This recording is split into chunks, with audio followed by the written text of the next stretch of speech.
여러분 고린도후서 4장 17절에 보면은요. 우리의 돌아보는 것은 보이는 것이 아니요 보이지 않는 것이니 보이는 것은 잠깐이요 보이지 않는 것은 영원하니라 라는 말씀이 계십니다. 우리의 돌아보는 것은 보이는 것이 아니다 라고 이야기했습니다. 교회가 하려고 하는 일, 바울이 하려고 하는 일, 바울과 그의 일행이 다루려고 하는 일은 보이지 않는 것이다 라고 이렇게 말씀하는 것입니다. 자, 그래서 역시 말씀도 보이지 않는 것에 대한 것이니까 여러분의 지금 각도를 보이는 것에서 보이지 않는 세계로 이렇게 돌리려고 하시길 바랍니다. 이럴 때 반드시 필요한 게 집중이에요, 여러분. 이 집중은 우리가 이 보이는 세계에서 보이지 않는 세계로 내 지금 이 사이트를 바꿔야 되는데 그러기 위해서 필요한 것이 우리에게 집중이라고 하는 사실 잊지 마시고 여러분 말씀에 집중해 주시기를 꼭 부탁드리겠습니다. 여러분 어떠십니까? 나는 영원히 이 땅에서 살 것 같지요? 제가 그래요. 그런 것 같아요. 영원히 살 것 같고 나는 영원히 건강할 것 같고 나는 영원히 젊을 것 같고 또 나는 영원히 부자일 것 같고 죽음이라고 하는 것은 병이라고 하는 것은 나하고 상관이 없을 것 같은 그런 생각이 듭니다. 성경은 그것이 아니라고 하지요. 우리도 다 그렇지 않은 것을 알 것입니다. 이렇게 우리가 생각을 잘못 생각하고 우리가 지내는 데가 굉장히 많지요. 아까도 얘기했지만 우리가 돌아보는 것은 보이지 않는 것이다 라고 잘라서 바울 선생님께서 이야기했습니다. 보이지 않는 것, 그 중에 대표가 영원한 것의 대표가 무엇일까요? 영혼입니다, 여러분. 하나님이 관심을 두시고 지금 말씀하시려고 하는 것이 우리들 각자의 영혼입니다, 여러분. 이 영혼에 대해서 지금 말씀을 하시려고 하는 것입니다, 여러분. 여기에 생각을 두시고 같이 말씀을 나눠보십시다. 여러분, 사람이 하나님을 알 수가 있을까요? 우리가 지금 하나님을 알기 위해서 이 자리에 나왔는데 하나님을 알 수가 있느냐 말입니다. 여러분, 개미가 지금 있는데 지나가는데 저 개미에게 나에 대해서 사람의 세계에서 좀 알려주려고 하면 그걸 알 수가 있을까요? 불가능인 것입니다, 여러분. 우리가 하나님을 창조주라고 우리가 알고 있죠. 우리가 피조물의 하나인 것입니다, 여러분. 피조물은 하나님을 다 잡을 수가 없습니다. 알 수가 없는 것입니다. 언리미티드와 리미티드잖아요. 리미티드된 이 피조물들이 언리미티드인 그 무한이신 하나님을 어떻게 우리가 다 알 수가 있겠습니까? 안 잡히는 것입니다, 여러분.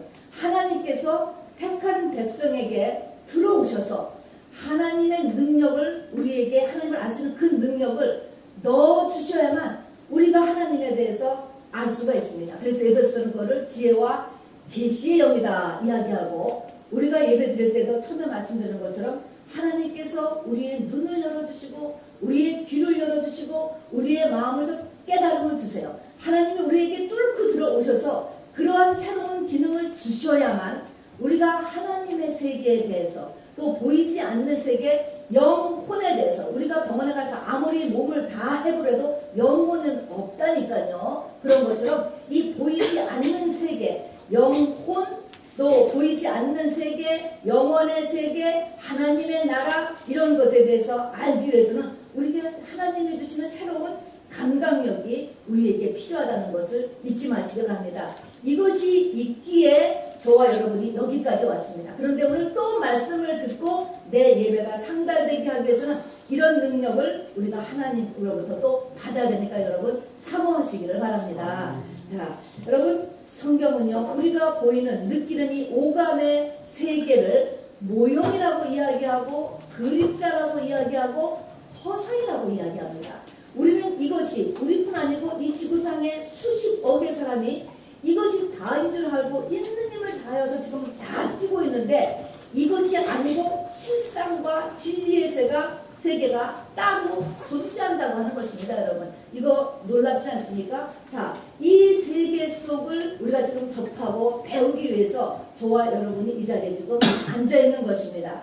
여러분 먼저 한번 생각해 볼 것이요. 그 진리의 세계 속에서 우리가 오감으로 느낄 수 없는, 자연인으로서는 느낄 수 없는 그런 세계에 대해서 성경이 지금 이야기하고 있는데, 거기에 보면은 야고보 선지자가 이렇게 얘기해 놓은 것이 있습니다. 너희 인생이 무엇이냐? 아침 안개와 같이 잠시 있다 없어지는 것이다 라고 이야기합니다. 파도에 물려오면, 파도가 밀려오면 바닷가의 모래성이 흔적도 없이 없어지는 것하고 똑같이 우리의 인생이 허무하다라는 것만 이야기하는 것이 아니라 흔적도 없다. 아침 안개가 나왔다가 그냥 없어져요. 아침 안개가 있었는지 없었는지도 모른다니까요. 여러분, 우리의 인생, 나의 인생이 굉장한 것 같지만 아무것도 아닐 수 있다라는 것을 여러분 잊지 마시기 바랍니다. 정말로 닭 한 마리가 태어났다가 켄터키 치킨이 됐다고 해서 그 닭의 인생이 뭐예요? 아무것도 아닐 수 있는 거예요. 존재했다라는 그 자체가 의미가 없단 말입니다, 여러분. 사람도 마찬가지라는 것입니다.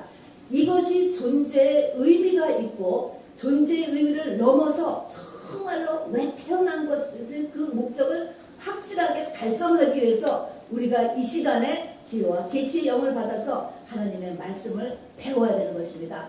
존재 자체가 제로에서부터 완전히 이 존재가 아주 실제가 되고 왜 태어난지를 확실히 알 수 있는 데까지를 우리가 육신을 입고 사는 이 기간 동안에 우리가 배워야 되고 바로 준비해야 되고 해내야 된다라는 것입니다, 여러분. 자, 성경에 보니까 말입니다. 맨 처음에 태초부터 시작해가지고서 태초 이렇게 시작합니다. 태초에 하나님이 천지를 창조하시니라. 시간이라는 것과 공간이라는 것을 하나님께서 만드셨다 그랬습니다. 3차원 물질 세계, 오감의 세계, 보이는 세계를 하나님께서 만드셨어요. 자, 그 중에 하나 들어간 것이 사람이 만들어졌지 않습니까? 그런데 이것이 맨 끝으로 끝나면은 요한계시록 맨 끝에 뭘로 끝나면요, 어린 양의 혼인 잔치로 끝납니다. 굉장히 어려운 말입니다, 여러분. 자, 천지 창조가 있는데 결론이라고 하는 계시록에 보면 어린 양의 혼인 잔치로 끝난다고요. 여기에 주인공이 되는 게 지금 사람 아닙니까, 여러분? 자, 사람이 아무것도 아닌 피조물이라는 것입니다. 태어나서 정말 아무것도, 존재 자체가 제로인 이런 존재가 어린 양의 혼인 잔치가 된다. 예수 그리스도와 또는 하나님과의 연합이 돼서 하나님 같은 존재가 되는 것, 이것이 우리가 이 땅에 태어난 목적이요 천지 창조의 목적이라고 성경은 이야기합니다. 그리고 그렇게 되는 것이 내가 가만히 있어도 되는 것이 아니고, 물론 하나님의 택함에 의해서 되지만 중간에 보면 이기는 자가 되라는 것이 계속적으로 쓰여 있습니다. 이것이 이기는 자가 되어야지, 뭔가의 전쟁에서 내가 이겨야지만 바로 어린 양의 신부로서 내가 영생에 우리가 이르게 된다는 것이죠. 하나님과 연합이 되는 이것을 예수 그리스도의 신부라고도 이렇게 이야기하잖아요. 그런 하나님과 같은 존재로, 또 예수님과 같은 존재로 우리가 되는 것, 영생에서 말입니다. 이것이 사람이 창조된, 그리고 우주 만물이 창조된 목적이다라고 성경이 이야기하는 것입니다. 자, 그래서 아까도 얘기했지만 이런 피조물, 이런 무한의 존재에게 무한이신 하나님을 어떻게 설명해? 개미에게 나를 어떻게 설명해? 똑같다니까요. 설명이 안 되는 것입니다. 설명이 안 되기 때문에 하나님께서 그것을, 하나님의 세계를 이런 유한한 존재에게 설명해 주기 위해서 만드신 것이 아까도 얘기했지만 천지 창조이고요. 그 천지 창조 속에서도 부부 사이라는 것, 남녀 관계. 여러분, 천국에는 우리가 보면 알지만 부부 없습니다, 여러분. 남자 여자 없어요. 그런데 이런 부부 관계라는 것을 만든 것, 그래서 우리가 예수 그리스도의 신부다 라고 하는 것, 결혼하는 것이다, 이것이 다 우리를 설명해 주기 위해서 만드는 것입니다, 여러분. 자, 그래서 우리가 흙으로 만들어진 우리가 예수 그리스도와 결혼하는 것이 끝이야, 어린 양의 혼인잔치가 끝이야 라고 하는 것, 그거를 설명하기 위해서 이 땅에 남자 여자의 결혼 관계를 하나님께서 만드신 것이에요. 또 부모 자녀와의 관계도 천국에는 그런 거 없습니다, 여러분. 부모 자녀와의 관계도 이런 보이지 않는 하나님의 세계를 설명해 주시기 위해서 이 땅에다가 만들어 놓으셨습니다. 자, 그것이 조금 더 디벨롭을 되어서 아브라함이라고 하는 한 사람을 택하고 아브라함이라고 그 후손들로 해서 이스라엘이라고 하는 나라와 민족을 만든 다음에는 그 문화권 속에서 또 하나님의 세계와 그 가운데서 네가 어떻게 살아야 되는가, 하나님의 천지창조와 너를 이 땅에 낸 목적이 무엇인가 라는 것을 설명해 주기 위해서 만들어낸 것이 여러 가지가 있습니다. 그 중에 보면 일곱 절기도 바로 그것이고, 성막이라는 것도 그것이고, 희년제도도 그것이고, 또 도피성이라는 것도 그것입니다. 그래서 이스라엘의 이러한 풍습과 문화는 바로 하나님께서 너가 도대체 무엇 때문에 이 땅에 태어나고 천지창조가 왜 일어났는가라는 이 하나님의 세계와 나가 무엇을 해야 되는가를 보여주기 위해서 하나님께서 이 무한이신 하나님이 유한에게 그것을 설명해 주기 위해서 이 모양 저 모양으로 하나님께서 만드신 모든 것들이라는 것을 잊지 마시기 바랍니다. 포인트가 거기에 있는 것이죠. 자, 그것을 말할 성경은 구원의 완성이다 라고 이야기하고 영생이라고 이렇게 이야기하지요. 자, 오늘은 지난 금요일의 말씀의 연속입니다. 지난 금요일날 도피성에 대해서 우리가 같이 말씀을 나눴습니다. 이 도피성에 이제 그 두 번째 시간으로 이 도피성에 대한 이야기를 같이 이야기하고요. 이 도피성이라는 것도 똑같이 일곱 절기에 대한 이야기나 성막에 대한 것이나 희년제도에 대한 똑같이 바로 내가 도대체 누구고 나는 왜 태어나서 무엇을 향하여서 가야 되는가, 온 천지 만물은 무엇 때문에 존재하고 있고 나의 먹고 사는 일과 가족과 직장과 건강과 이런 모든 환경은 무엇 때문에 존재하고 있는가를 보여주는 것이 중에 하나가 여러분 도피성입니다. 여러분 도피성은 우리가 민수기 35장에도 있고 신명기 19장에도 있고 여호수아 20장에도 있는데요. 도피성이 무엇이죠? 도피성이라고 하는 것을 만들어 놓았는데, 도피성은 실수로 사람을 죽인 자들이 그러면 실수로 사람을 죽였지만 바로 이에는 이 눈에는 눈이라고 하는 그 원칙에 의해서 보수자들이 그 가족들이나 누군가가 죽이려고 달려들 거 아닙니까? 근데 실수로 죽인 사람에 의해서 그러면은 고의로 죽였으면 당연히 죽여도 괜찮은 거예요. 그러나 실수로 사람을 죽였을 때 이 사람이 도피성 안으로 달려 들어가면 거기서 보호해줘서 보수자로부터 그 복수를 하는 것을 금지하게 되어 있습니다. 그래서 그 안에 뛰어 들어가서 사는 곳입니다, 여러분. 그게 도피성이에요. 그러면은 그 안에는 도피성 안에는 누가 살고 있느냐면은 레위 족속이 그 도피성 안에 살고 있습니다. 그러면 이 실수로 kill by mistake죠. 실수로 사람을 죽인 사람들이 도피성 안으로 뛰어 들어가면 거기 레위 있어요. 레위는 하나님의 말씀을 가리키는 사람들이잖아요. 그래서 거기서 레위인과 함께 하나님의 말씀을 배우면서 거기서 머무는 것입니다. 그런데 우리가 이제 이 민수기 35장이나 신명기 19장 보면 이 사람이 그 도피성 바깥을 만일에 나가면 그 바깥에서 죽임을 당해도 할 수 없는 거예요. 그거는 아무 책임이 없고 죽여도 되는 것입니다. 그러니까 뭐예요? 못 나가는 거예요. 그런데 나갈 때가 있습니다. 언제가 되면 네가 액시던트로 미스테이크로 사람을 죽였다 할지라도 괜찮은 때가 있는 거야. 그거는 그 지역의 대제사장이 죽으면 뿌린 것입니다. 모든 죄가 싹 없어지는 제도가 도피성 제도인 거예요. 이것이 구원을 나타내는 모형인 것입니다, 여러분. 그리고 성막의 모형, 절기의 모형, 희연제도의 모형, 도피성이면 여러 모형이 다 같은 우리가 온전한 구원을 이루는 것이 무엇이냐라는 것을 설명하지만 이 각 부분마다 이렇게 또 비춰주는 것이 다 조금씩 달라요. 그래서 우리가 다 알아야 돼요.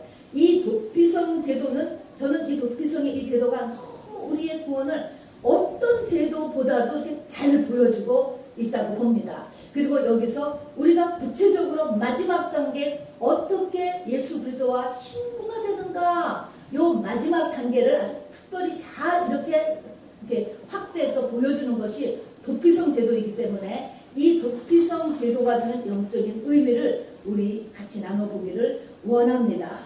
자, 여기 도피성은요, 도피성을 이제 모든 사람들이 갈 수 있도록 이렇게 가까운 곳에다가 만들었습니다. 그래서 처음에는 도피성을 이스라엘 민족들을 위해서 3개를 만들었다가 나라가 커지면서 6개를 만들었고 또 이 도피성에는 이 이스라엘 민족뿐 아니고 나중에는 이방인들도 다 들어올 수 있도록 이렇게 만들었습니다. 그래서 그 도시에 모든 사람들이 다 지치지 않고 뛰어갈 수 있는 것. 너무 멀면 가다가 지치면 못 뛰어 들어가잖아요. 그러니까 어디서 이렇게 오살자가 내가 되었다 할지라도 그 도피성을 향해서 뛸 수 있는 거리를 계산해가지고 도피성을 이렇게 만들어놨습니다.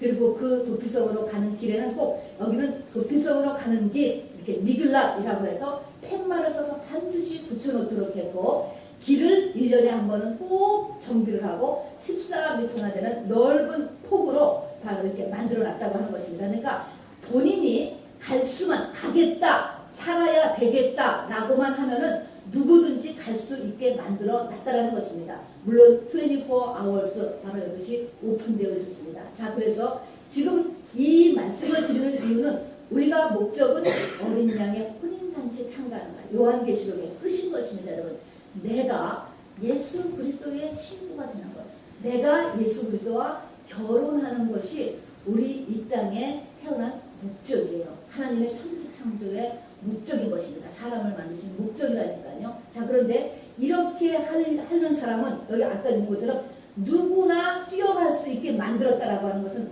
누구든지 여러분 예수 그리스도가 신부가 될 수 있다라는 것을 성경이 지금 이야기하는 것입니다. 여러분. 그래서 이기는 자가 되라 라고 거듭 이야기하지만 내가 이렇게 되기를 원하고 하나님 앞에 정말 싸워서 나가면 우리가 이 땅에서 최고의 인생을 살 수 있다는 것을 이야기하죠. 자, 그런데 아까도 말씀드렸지만은 자, 도피성이라고 하는 이런 성이 있는데 이 도피성 안에는 그러니까 지금 보니까 두 종류의 사람이 살고 있네. 어떤 사람이 살고 있죠? 레위인이 살고 있었고 하나는 오살자들이 뛰어들어와서 거기서 레위인의 훈련을 받으면서 살고 있었습니다. 그러니까 결국 두 종류의 사람이 살고 있는 거예요. 레위 족속하고 오살자, 액시던트로, 미스테이크로 사람을 죽여서 바로 보복이 두려워서 뛰어 들어온 이 두 종류의 사람들인 것입니다.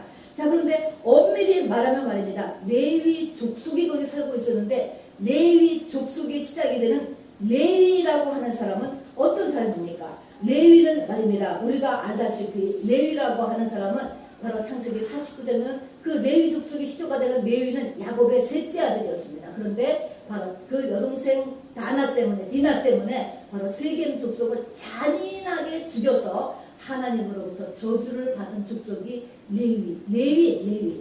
그리고 레위 족속 그 후손들인 것이니까 레위는 바로 고살자예요.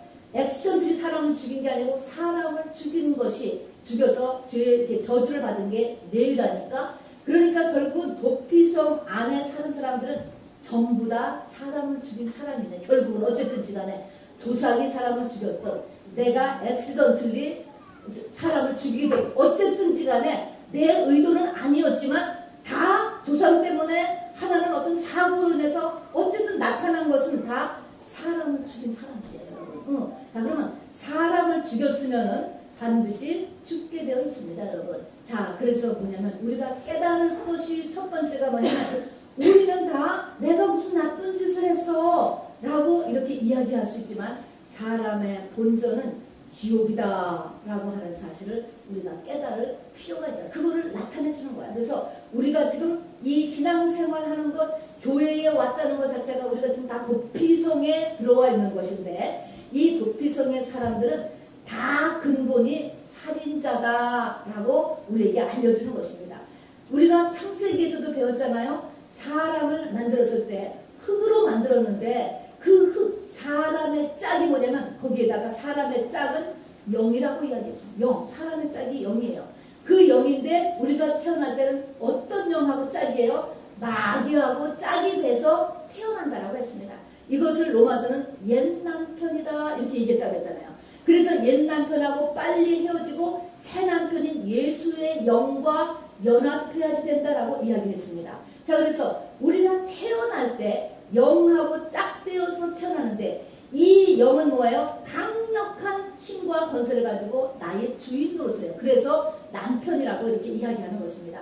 그래서 우리가 이 땅에 육신의 삶이 끝났을 때 우리는 그 영을 위해서 마련해 놓은 지옥이라고 하는 곳으로 우리가 그 사람의 영이 끌려가게 되어 있다는 것입니다. 여러분, 그 영은 이 나보다 강력하기 때문에 그렇습니다. 자, 그래서 우리가 다 도피성 안의 사람인데 도피성 안의 사람들은 엄밀히 말하면 나는 우리 조상 레위가 살인을 했고 나는 죽이려는 마음이 없었지만은 액시던트 사고로 도끼자루가 나무라다가 빠져나가서 사람을 쳐서 죽인 것이지 나는 그런 의도가 없었습니다 라고 얘기한다 할지라도 그들은 살인자인 것처럼 우리가 태어나기를 우리는 죄인으로 태어난다라고 하는 사실인 것입니다. 여러분, 우리가 엄밀히 들어가서 보면 내가 죄인인 것을 여러분 알 것입니다. 여러분, 그래서 바로 우리가 도피성 안의 사람이다 라고 하고 우리의 본전이 그대로 살다 죽으면 지옥불에 떨어지는 것이고 우리가 전도를 왜 합니까?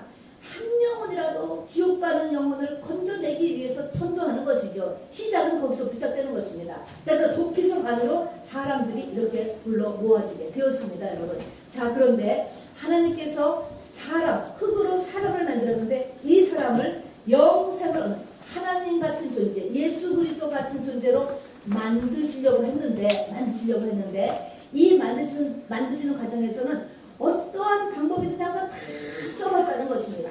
써봤어요. 에레미야 31장에 보면요. 나 여호와가 말하노라 이 언약은 내가 그들의 열조의 손을 잡고 애굽 땅에서 인도하여 내더날에 세운 것과 같지 아니할 것은 내가 그들의 남편이 되었어도 그들이 내 언약을 파하였음이라. 나 여호와가 말하노라 그러나 그날 후에 내가 이스라엘 집에 세울 언약은 이러하니 곧 내가 나의 법을 그들의 속에 두며 그 마음에 기록하여 나는 그들의 하나님이 되고 그들은 내 백성이 될 것이다. 이것은 외부적인 조건으로 아무리 이 원죄를 가진 이 흙덩어린 사람을 하나님의 사람으로 만들어 보려고 했지만 안 되더라는 것입니다. 남편이 되고 그들의 손을 이끌고 아무리 했어도 안 되더라는 거예요. 안 돼서 썸데이 언젠가는 뭐예요? 내가 그들의 속에 들어가겠다라는 것입니다. 이것이 뭡니까? 예수 그리스도의 죽으심 후에 보혜사 성령으로 인해서 우리의 속에 들어가서 나의 생각을 바꿔주고 나의 눈을 뜨게 해주고 나의 귀를 열어주시고 나의 마음에 깨달음을 주시고 이러한 예수 그리스도의 죽으심과 성령이 우리 속에 들어오셔서 우리를 하나님의 사람으로 변화시켜 줄 것을 바로 에레미야에게 이야기를 미리 해주신 것입니다. 그러니까 이 구원의 계획은요. 아주 창세부터 중간부터 계속적으로 동일하게 반복되고 있는 것이죠. 그러니까 창세기에서 아담의 갈비뼈를 빼어가지고 하와를 만들었다. 그래서 온전한 하나님의 형상을 만들었다. 이 이야기도 결국은 언젠가 바로 하나님의 죽으심으로 인하여서 이 흙덩이가 다시 갈비뼈가 돼서 들어가서 예수 그리스도의 모습이 되고 그 사람이 온전한 사람이 될 것을 미리 다 모형을 해주고 있는 것입니다. 자, 어쨌든 원죄를 지닌 사람은 이 사람이 온전한 하나님의 형상으로 되는 방법이 바깥의 것을 가지고는 절대로 안 된다. 아무리 두드려 패도 안 되고 아무리 잘해줘도 안 되고 율법과 성막과 선지자와 그 어떤 것으로도 안 된다라는 것입니다. 안 된다. 자, 그래서 그 안 되고 하는 방법이 뭐냐? 예수 그리스도의 영이 우리 안에 들어와서 되는 것인데 우리 안에 들어오는 그 방법이 뭐냐면 내가 또 어떻게 돼? 그것이 나에게 들어와서 바로 이 나를 영생 얻는 신부의 존재로 바꿔주는 그 방법이 뭐냐면은 내가 똑같이 십자가의 방법으로 내가 죽는 것. 내가 살아서 나의 겉사람이 죽었을 때 예수 그리스도께서 나를 전체를 장악한다. 이런 십자가의 원리라는 것입니다. 자, 여러분 이 원리가 기독교의 전부요. 그리고 성경의 전부이니까 여러분 이 시간에 눈 감고 있으면 절대로 이거 깨치하지 못합니다. 여러분 집중하여서 하나님께 간구를 하시면서 이것을 우리가 깨달을 수 있도록 간구해 주시길 부탁드리겠습니다. 이거는 비밀이거든요. 성경에서도 비밀이라고 했기 때문에 이것이 도대체 어떤 방법으로 이루어지느냐, 왜 사람이 태어났다가 죽느냐, 바로 아무것도 아닐 수 있는 존재도 아닌 존재들이 어떻게 영생의 존재로 바뀌어지느냐라는 이 과정은 십자가의 원리로 되는데 이 십자가의 원리는 예수님도 십자가의 원리지만 나도 똑같이 십자가의 원리로서 예수님의 십자가의 원리와 나의 십자가의 원리가 합해짐으로 인해서 이게 되는 것입니다, 여러분. 그래서 사도 바울이 이거를 자기 자신의 경험을 통해서 얘기했을 때 내가 그리스도와 함께 십자가에 못 박혀 죽었나니 이렇게 표현을 해놨습니다, 여러분. 그러니까 똑같이 본인도 십자가에서 죽었다. 예수 그리스도와 함께 죽었다라고 하는 이런 표현. 우리가 살아서 나라고 하는 존재가 죽어야지만 이게 가능한 것입니다. 그렇다라고 해서 세상에 예수를 모르는 사람이 고생을 해서 자기 자신의 모든 것을 다 잊어버렸다. 그거하고는 전혀 다른 것입니다. 내가 그리스도와 함께가 있는 것입니다, 여러분. 자, 그래서 그 주님의 십자가의 죽으심과 나의 겉사람의 죽음이 합해지는 이 과정을 여러분 바로 오늘 도피성을 통해서 다시 한번 우리 같이 살펴보려고 합니다. 도피성, 우리가 도피성에 끌려 들어왔습니다. 어쨌든지 간에. 자, 그러면 도피성에 끌려 들어와서 보니까 우리 지옥 갈 것이 본전인데 지옥 갈 내가 바로 이 땅에서 짐승같이 싹 없어지는 존재도 보다도 더 못한 것이 지옥 가는 거잖아요. 그 존재가 영원히 예수 그리스도와 같이 하나님과 같이 사는 존재로 바뀌어져야 된다는 것입니다. 그렇게 하기 위해서 내가 싸워서 이겨야 된다니까요. 거기까지 가기 위해서 우리 오늘 도피성을 생각하시면서 이 도피성에서 세 가지의 단계를 여러분 꼭 잊지 마시려 합니다. 이것이 우리가 이렇게 모형적으로 얘기해줘서 우리가 받아들이기가 참 좋습니다. 첫 번째 도피성에 들어간 사람은 말입니다. 도피성에 들어왔어. 어떻게든 도피성에 들어오게 되니까 이제 대제사장이 죽기 전에는 도피성을 나가면 뭡니까? 나가면 죽습니다. 맞아 죽는 거예요. 내가 액시던트리 죽인 그 사람한테 맞아 죽기 때문에 도피성 바깥으로 못 나가요. 대제사장이 못 나가요. 그러니까 도피성 안에만 살아야 되는 것입니다. 자, 이것이 첫 번째의 스텝인 것입니다. 왜냐면 도피성 바깥에는 뭐가 있습니까? 나의 가족도 있어요. 도피성 바깥에는 나의 여러 가지 소유도 있습니다.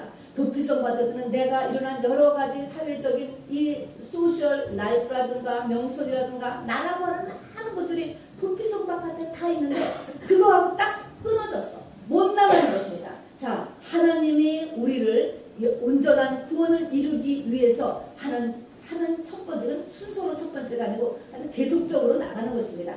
한 가지가 뭐냐면은 고난이라는 것입니다. 환난으로 세상의 것하고 뛰는 것입니다. 세상의 것이 자꾸 흔들려. 세상의 것과 격리를 시키는 거예요. 자, 격리를 시킨다라고 하는 그 의미는 무슨 말이냐고 하면은 그것에서 나의 마음을 뛰는 거예요. 뛰는 거. 거기서 내 마음을 뛰라는 것입니다, 여러분. 그래서 돈이 흔들리고 자식이 흔들리고 가정이 흔들리고 내 건강이 흔들리고 막 흔들리게 한다니까. 이것이 도피성 바깥으로 못 나가게 하는 것. 그래서 세상의 것을 잊어버려요. 세상 사람들은 저렇게 사는데 나는 바깥에 있는 가족을 만날 수도 없고 바깥에는 내 집은 어떻게 되며 내 딸은 어떻게 되며 내 차는 어떻게 되며 이렇게 하는 우리가 예수 그리스도의 신부가 되기 위한 이 세 가지 중에 이 3분의 1의 파트는 뭐냐면 바로 세상의 것에서의 격리, 세상의 것에서 온전히 내 마음을 띄는 것. 그래서 믿음의 조상 아브라함의 인생에서 보면 그것이 뭘로 나타났습니까? 독자 이삭을 하나님 앞에 바치는 것. 이것이 세상의 모든 것을 다 상징하는 것이죠. 그래서 사도 요한은 얘기했습니다. 너는 세상이나 세상에 있는 것들을 사랑하지 말라 그랬습니다. 여러분 이게 얼마나 무서운 말입니까, 여러분? 그것에서 내가 진짜 마음을 띄는 데까지 이게 반드시 가야 된다는 것입니다, 여러분. 그래서 우리 여러분 잘 생각해 보시기 바랍니다. 왜 나에게 이런 일이 일어났는가? 여러분, 실상은 하나님의 사랑이고 나를 향한 하나님의 목적이 있는데 그것은 뭐예요?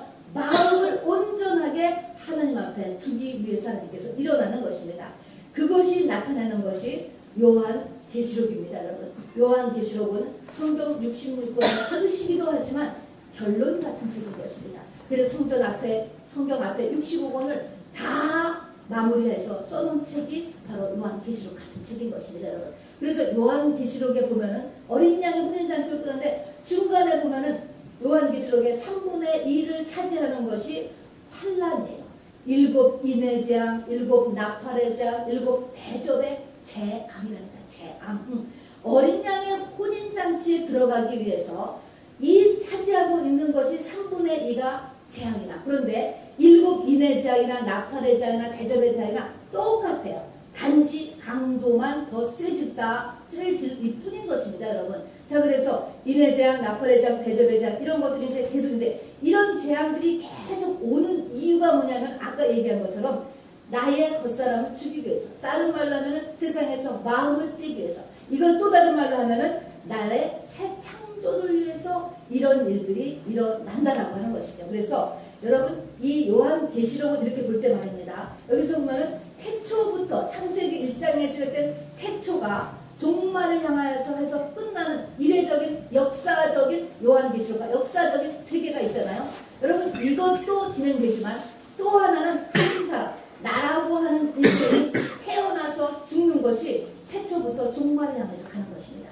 그래서 요한계시록은 내 인생에 똑같이 임한다라는 것을 여러분 잊지 마시기 바랍니다. 그러니까 요한계시록이 와 이 시대에 뭐 몇 년 뒤에 무슨 전쟁이 일어나고 몇 년 뒤에 이렇게만 여러분 보지 마시고 내 인생에서 요한계시록이 일어나는 거예요, 여러분. 그래서 내 인생에서, 나의 인생에서 여러분 반드시 똑같이 일어난다는 걸 잊지 마시고 이 가운데서 인의 재앙, 나팔의 재앙, 대접의 재앙이 내 가운데서 일어납니다. 목적은 뭡니까? 새 창조. 목적은 뭡니까? 아까 도피성에서 하는 것처럼 이 세상에 바깥에 못 나가고 바깥을 격리시키는 이 과정을 이야기하는 것이죠. 자, 여기에 이 재앙을 보면은요, 재앙이 크게 항상 네 가지가 맨 처음에 이렇게 나오게 됩니다. 맨 처음에 이 흰 말을 잔 흰 말이 나오고요, 검은 말이 나오고, 청황색 말이 나오고, 그리고 붉은 말이 나오잖아요. 그래서 나오는 것이 미혹이고, 다음에 돈이고, 그 다음에 건강이고, 그 다음에 전쟁 관계인 것입니다.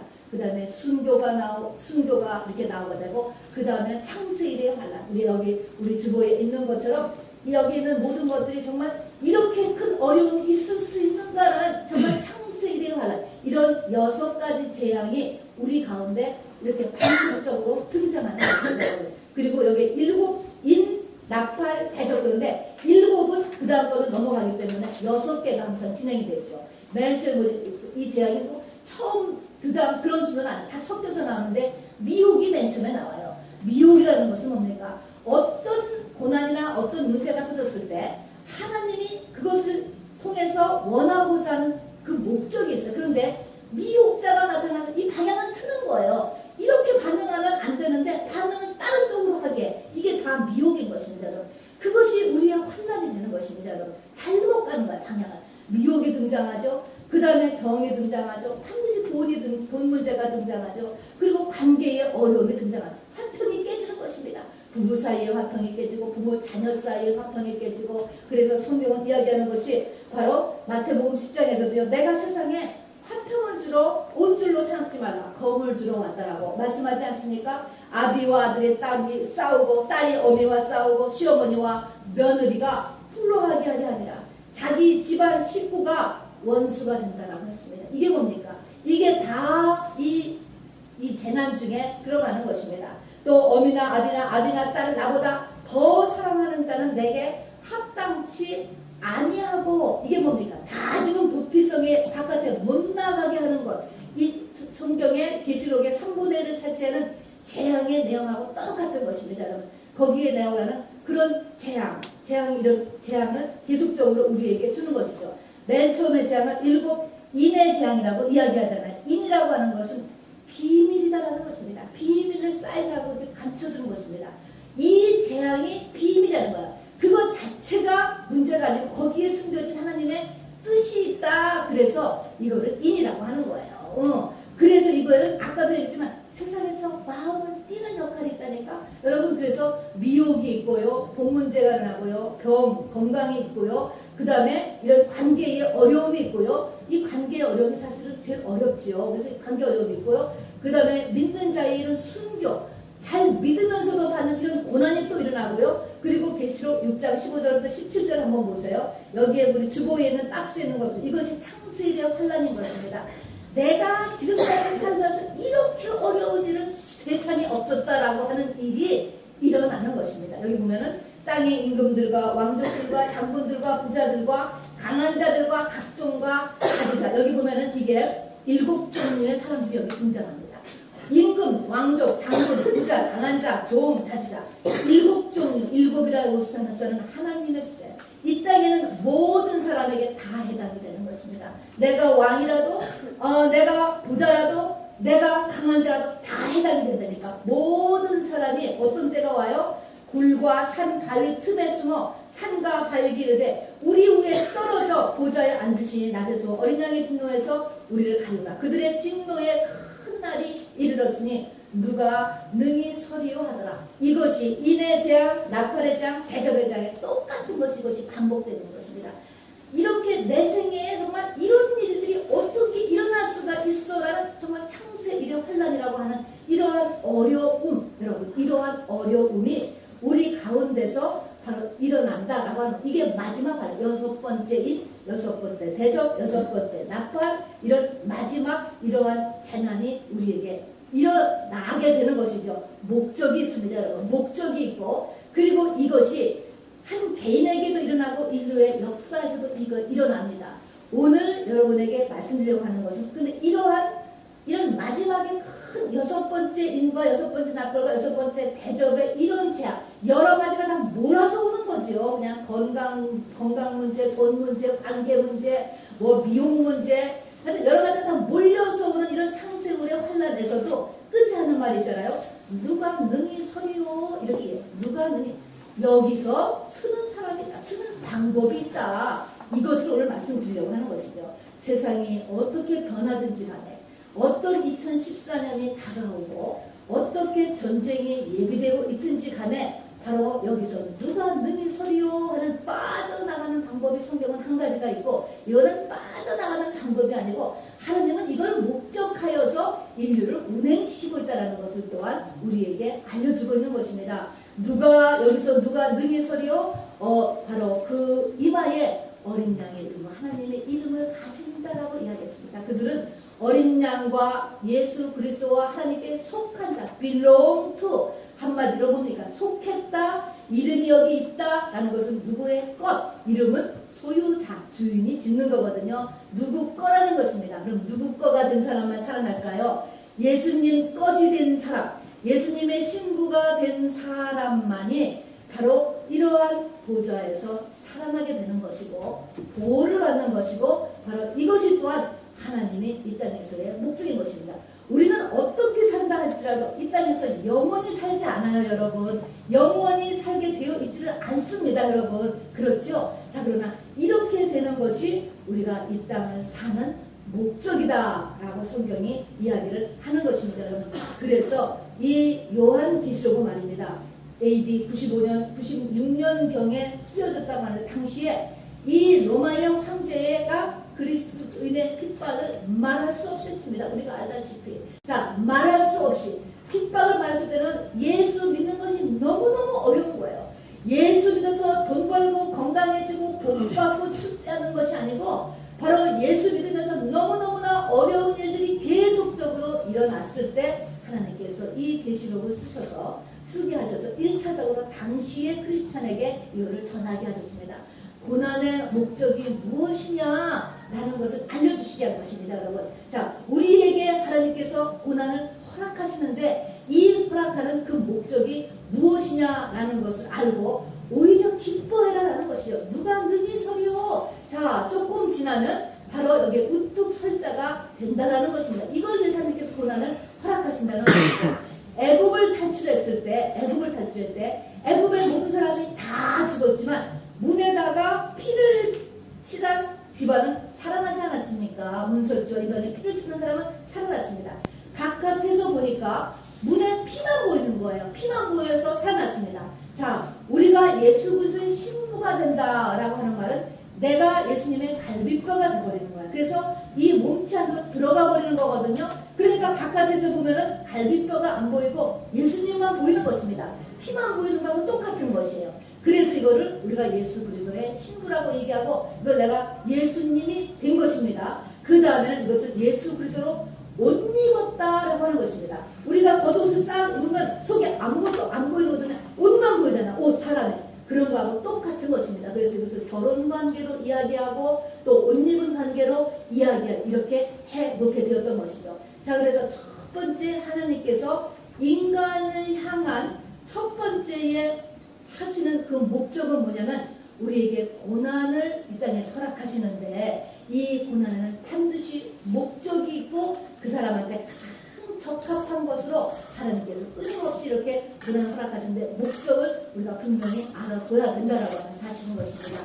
자, 우리의 목적은 뭡니까? 바로 세상과의 경우에는 세상에서 마음을 띄고 하나님을 첫 번째로 놓는 이것에 여러분 놓으시기를 바랍니다. 이것 때문에 고난이 끊임없이 임하니까 바로 여기에서 우리가 눈을 드시기를 주님의 이름으로 꼭 부탁드리겠습니다. 자, 그래서 이제 하나님께서는 우리에게 고난을 이제 허락하십니다.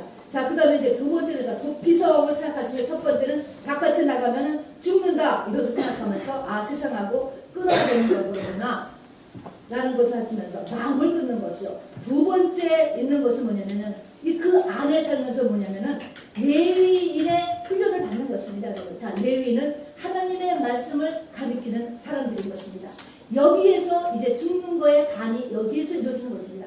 바깥에 세상 것을 있을 때는 이 고난만 가지고 죽는 것이 아니고 이 바깥에는 나의 심령이 가난하게 만들어주는 것이죠. 이 바깥에서는 그러한 환란이 오죠. 그 다음에 한쪽에서는 반드시 바로 동전의 앞뒤와 같이 뭐냐면 레위인이 동원되어서 말씀과 기도를 부지런히 해야 되는 것입니다. 이 말씀과 기도를 부지런히 한다는 것은 뭡니까? 말씀과 기도를 부지런히 하면서 교회 생활인데 하나님으로부터의 빚을 받는 거예요. 지식적인 말씀이 아니에요. 그냥 중언부언하는 기도가 아닌 것입니다. 하나님의 뇌마된 생명의 말씀을 받을 때 나에게 빚이 임해. 또 하나님 앞에 전심을 다하는 기도를 쏟아놨을 때 그 기도 앞뒤 안 맞아도 괜찮아요. 그러나 하나님이 그것을 무엇을 구하는 기도든 아니면 회개하는 기도든 하소연하는 기도든 하나님의 이름 앞에 무릎을 꿇고 부르셨을 때 하나님의 빚이 임한 이 빚이 창조의 빚인 것입니다. 여러분 이 빚이 필요한 거예요. 이 레위인이 동원된 것은 바로 이 하나님의 이 창조의 이 빚이 임하면 무엇이 임합니까? 바로 내가 생각하고 있는 나의 생각, 나의 습관, 나의 마음 이런 것들이 나의 감정 이런 것들이 그것을 딱 받으면 순간적으로 변하는 거예요. 고치는 거예요. 이거를 죽었다라고 하는 것입니다. 내가 이런 생각을 가지고 있었어. 난 이런 생각을 하는데 갑자기 하나님의 말씀을 오늘도 딱 배우면서 그것이 그렇구나 라고 하면서 자기가 고집하고 있던 그 생각이 싹 없어져 버릴 때가 있어요. 여러분 이것이 많이 일어나는 거야. 많이 일어나는 것을 이것을 변했다라고도 얘기하죠. 이것을 비웠다라고도 이야기하고 죽었다라고도 얘기해요. 이거 내 거가 없어졌으니까 내 생각, 내 감정, 내 가치관 내라고 하는 나를 여러 가지 이런 것들이 하나님의 말씀과 기도 가운데서 없어지는 거예요. 없어져. 이런 것을 자기를 비운 거라고 얘기하는 거예요. 자기를 죽었다라고 얘기하는 거예요. 그래서 이것을 갖다가 말씀과 기도를 계속 이 레위인을 통해서 이렇게 하면서 하는 일을 계속 하면서 자기가 다 비워져요. 다 비워지는 이런 가게까지 이렇게 그러니까 이것이 맞물려 돌아간다니까. 바깥에서는 일곱인과 이꿈낙하와 일곱 대장의 재앙이 일어나고 한쪽에서는 이 빛이 내 가운데서 비춰지면서 나아가 나중에 자꾸 변화되기를 내 속에서 가치관이 막 변화되기를 시작하는 한순간이 있습니다. 한순간 이런 일들이 계속되가 어느 만큼이 진행되는 그 순간이 뭐냐면 나라는 하는 존재가 자가오는 존재가 아무것도 없는 거예요. 아 내가 흙이구나. 아무것도 없어서는 아무것도 아닌데 이거는 내가 아는 것이 아니라 하나님이 아세요. 이게 무슨 말이냐면 나는 지금 내가 다 없어졌는지를 아직 잘 몰라요. 그러나 그냥 이런 상태에 이르게 되었을 때 정확하게 하나님이 그거를 보시고 우리를 그 순간에 우리를 예수 그리스도의 신부로 바꿔버리신 것입니다. 그 순간은 비밀인 것입니다. 여러분 이것이 딱 바꿔져 버리게 되어서 내가 아무것도 아닌 흙이야. 그래서 갈비뼈가 되어가지고 내가 그 예수의 몸짓 속에 쑥 들어가는 거. 바깥의 것은 지금 다 물어서 하나도 없는데 그냥 말씀과 기도는 계속하는 이런 상태의 사람이 어느 순간에 확변한다. 이것이 선악과가 내 속에 근본적으로 원죄와 선악과가 처리되는 것입니다. 여러분. 영적으로 일단 말인 것입니다. 자 이렇게 해서 이렇게 변화된 사람은 그 다음에 딱 들어가면 무엇이면 나의 모든 죄가 나의 모든 연약함이 예수 그리스도로 인하여서 이미 다 없어졌네? 다 치워졌네? 갑자기 이걸 깨닫는 것입니다. 그때서야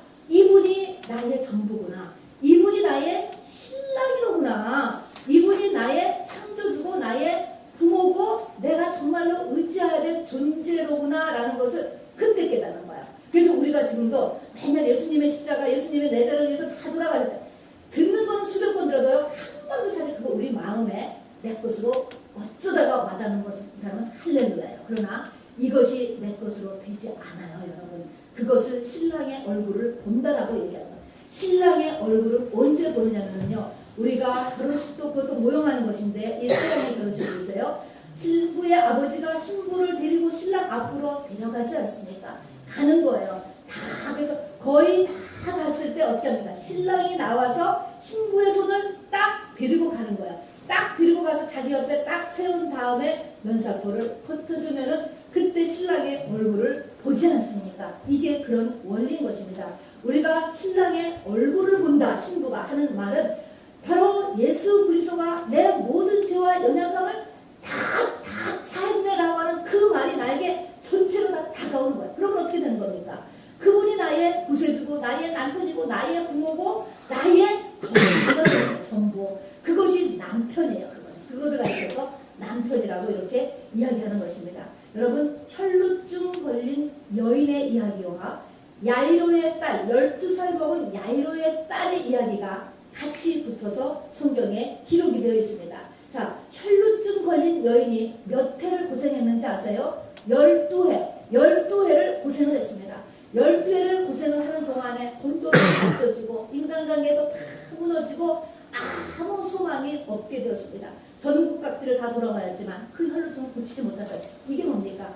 도피성 안에서 세상과 다 마음이 끊어지고 똑같은 것입니다. 7인과 7 나팔과 7 대장의 이 대접의 재앙으로 인하여 가지고 하나님이 이것을 거듭해서 반복적으로 점점 더 세게 자꾸 이렇게 주시는 이유가 있다고 했잖아요. 그래서 이 혈루증 여인이 다 바깥의 것이 다 놓게 된 거예요. 마음을 다 놓게 된 것이잖아요. 그런 이 여인이 예수님에 관한 말씀을 듣고 그 예수를 향해서 나가지 않습니까? 그런데 그게 12해 걸렸다고 했습니다. 그런데 그 얘기하고 바로 붙어 있는 것이 야이로의 딸이 죽었잖아요. 그런데 그 야이로의 딸이 12살이라고 이야기했습니다. 똑같이 12는 이스라엘의 여자들이 법적으로 결혼할 수 있는, 신부가 될 수 있는 법적인 나이가 12살인 것입니다.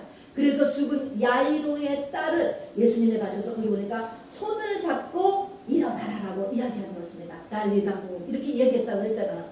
손을 잡아 이끄는 것은 마치 결혼식장에서 신부의 아버지와 신부가 같이 오는 것을 신랑이 나가서 손을 잡고 데려와서 자기 옆에 세우는 것과 같은 것입니다, 여러분. 그래서 그 과정에 우리가 지금 해야 되는 것은 어디까지냐 하면은 바깥에서 마음을 끊는 일하고, 그 다음에는 내가 효심으로 하나님의 말씀과 기도로서 효심이 핏을 받는 일, 이 두 가지를 우리가 하는 것입니다, 여러분. 이 두 가지를 하면서 우리가 봐야 돼요. 내가 속에서 변하는 걸 느껴야 되는 것입니다.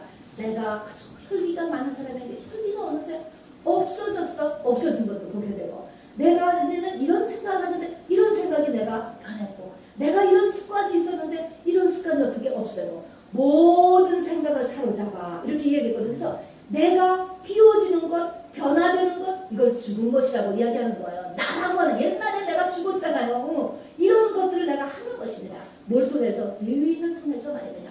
그래서 이 도피성 안에서 이 두 가지를 열심히 하고 있는 것. 여러분, 반드시 이것이 꼭 즐거운 것만은 아닐 것입니다. 괴롭지요. 바깥에 내 것을 다 두고 지금 도피성 안에 있어야 되니까 하나님이 막아놓으셨잖아요. 그렇기 때문에 이것이 고통이지만은 여러분, 반드시 소망이 있다는 것을 잊지 마시기 바랍니다.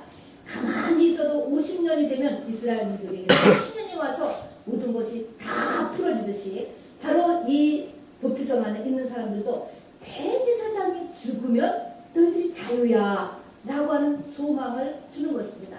하나님께서 우리에게도 소망을 주는 것입니다. 하나님이 우리를 향해서 목적이 있다는 것이죠. 천지 창조에도 목적이 있고, 네가 이 땅에 태어난 것도 목적이 있습니다. 나를 예수 그리스도의 친구로 삼기 위해서, 나를 하나님의 사랑하는 대상자로 삼기 위해서, 나를 예수 그리스도 같은 존재로 만들기 위해서, 그것을 영생이라고 하는 존재인 것이죠. 영생이라고 하는 것입니다. 이것을 위하여서 바로 하나님께서 모든 일을 운행하고 계시다. 한치의 빈틈도 없이 운행하고 계시다라고 하는, 인류의 역사를 운행하고 나라고 하는 인생을 운행하고 계시다라고 하는 이 목적을 가지고 여러분 꼭 소망을 가지시기 바랍니다. 그냥 사는 게 아니라고 하는 것입니다. 인류의 역사도 그냥 돌아가는 것이 아니고 나라고 하는 역사도 그냥 돌아가는 것이 아닌 것입니다. 여러분. 그래서 성경은 우연이라는 것이 없습니다. 여러분. 하다못해 영화 한 편을 찍어도 여러분 연출자가 엑스트라 하나 움직임도 다 연출자의 엄밀한 계획하에 의해서 시체 1, 2, 3도 다 등장하는 것처럼 바로 우리 이 땅의 이 모든 것이 바로 우리 입술의 모든 말, 우리의 머리카락에 술을 세시고 우리의 마음과 생각의 모든 것을 감찰, 스크리닝을 하시는 하나님께서 우리의 목적을 두시고 우리의 인생을 운행하여 가신다는 것을 여러분 잊지 마시기 바랍니다. 그러면서 우리에게 부탁하고 있는 거예요. 그러나 이것이 하나님 혼자의 힘으로 이것이 쫙 되는 것이 아니고 이기는 자가 되라 라고 이야기했던 것입니다. 이기는 자가 되는 거예요. 우리가 도피성 안에 들어왔어요. 도피성 안에 들어왔는데 사단 마귀가 가만두지 않는 것입니다. 도피성 안에서는 바깥에 하고 지금 관계를 끊는 게 아니고 마음을 끊는 것이죠. 마음을 끊는 일을 하니까 알아야 되는데 마귀는 뭐예요? 바깥으로 나가라고 꼬시거든요. 이 바깥으로 나가라. 그래서 나가면 망하는 거예요. 맞아 죽는 거예요. 그런데도 사단 마귀는 바깥으로 나오라고 끊지요. 그러니까 이런 바깥에서의 이 도피성에 안 나가는 이 고난의 훈련, 또 이 안에서는 열심히 레위인을 통하여서 핏을 받아서 내가 변화되는 이 일을 해야지 이 두 가지가 맞물려야 어느 순간에 하나님에 의해서 하나님 내 성을 타들어서 내가 신이 되어버리는데 영생을 얻는 존재로 싹 바뀌어지고 그렇게 돼야 내가 주님이 나를 위해서 돌아가셨다는 것을 확실히 온몸으로 알게 되는 그런 경지가 오게 되는데 그렇게 됐을 때 나는 오직 여호와로 인하여서 기뻐요. 그 하나님만 있으면 되는 거예요. 그게 신랑이기 때문에 어린 아이가 어머니만 있으면 되는 것처럼 그것이 가능하게 된다니까. 그러기 전까지는 하나님의 영에서 우리 모두가 단지 끌려갈 뿐이에요. 우리가 하나님께서 우리를 끌어가시는 거예요. 뭔지 모르지만 끌려가고 있어요. 저와 여러분 지금 다 끌려가고 있다니까. 모든 환경이 운행하고 있다니까. 이런 거에서 오늘 말씀을 통하여서 모든 일이 지금 어떻게 진행되고 있다라고 하는 것을 말씀해 주는 것입니다. 그래서 대제사장이 죽었다라고 하는 당시의 그 의미는 이 사람들이 레위를 통해서 말씀을 계속 하고 나면은 그 대제사장이 내 죄를 짊어지고 죽었구나 라는 것을 깨닫게 되는 것입니다. 이것이 우리가 똑같이 예수 그리스도가 바로 나의 연약한 모든 것을 짊어지고 죽었다라는 것을 바로 상징을 이렇게 하는 것입니다. 여러분 우리 계시록 우리 박스에 들 6장 15절에도 한번 이것을 다시 한번 이렇게 보시기 바랍니다. 자, 이것은 인의 재앙이에요. 그러나 낙화의 재앙과 그 다음에 대접의 재앙에도 이 6번째는 똑같이 이런 것입니다. 이것이 모든 사람에게 다 임하다라는 것입니다. 여기 얼마나 끔찍한 게 보세요. 제가 지난주에도 카톡을 받고 기도 부탁 받았다고 그랬잖아요. 심장 수술을 했는데 또 한 번 대수술을 해야 되는데 체력이 안 되고 헛것이 밤새고 낮이고 보기 시작하면 이거는 아무리 세상 것을 다 갖고 있다 할지라도 방법이 없는 인생인 것입니다. 방법이 없잖아요, 여러분. 열심히 이 땅을 향하여서 죽을 힘을 다해서 공부하고 노력하고 일하고 그렇게 했는데 자기를 그 이 땅의 것들이 하나도 지금 구원하지 못하는 거예요. 해결이 안 되는 거라니까요. 너가 무엇을 향해서 뛰느냐 하나님께서 이것을 가르쳐주는 것입니다. 여기 보니까 왕이건 임금이건 장군이건 부자들이건 강한 자건 자주자건 이 모든 사람들이 방법이 없는 거예요. 차라리 그냥 빨리 죽었으면 좋겠다. 바로 이 산과 바위가 나한테 떨어져가지고 나가 빨리 죽는 거 외에는 방법이 없다. 이런 무서운 때가 우리의 삶 가운데 온다라는 것입니다. 여러분. 이렇게 온다. 이런 때가 창세의 최고의 환란이 우리 가운데 오게 되는데 그때 여러분의 생애가 무엇을 위해서 그렇게 열심히 살아가는 거예요? 무엇을 위해서? 여기 보니까 하나도 갖고 갈 게 없어. 죽었는데 이제 죽을 때 갖고 갈 것도 하나 보고 죽음의 그 지경에서도 죽음을 이길 힘이 하나도 없다니까요. 사망아 너의 쏘는 것이 어디 있느냐. 여러분 우리 믿는 사람은요 사망을 무서워하지 않는 사람이 되거든요. 이 죽음의 고비도 넘길 수도 없고 또 죽음을 넘어간 뒤에도 아무것도 갖고 갈 것이 없는 거예요. 다 놓고 가는 것만을 위해서 살았다는 것입니다. 이렇게 하지 말라라는 것이죠. 여러분 노아가 방주를 지었어요. 방주를 120년이나 지었으니까 그동안에 일했죠. 가정했죠. 건강유지했죠.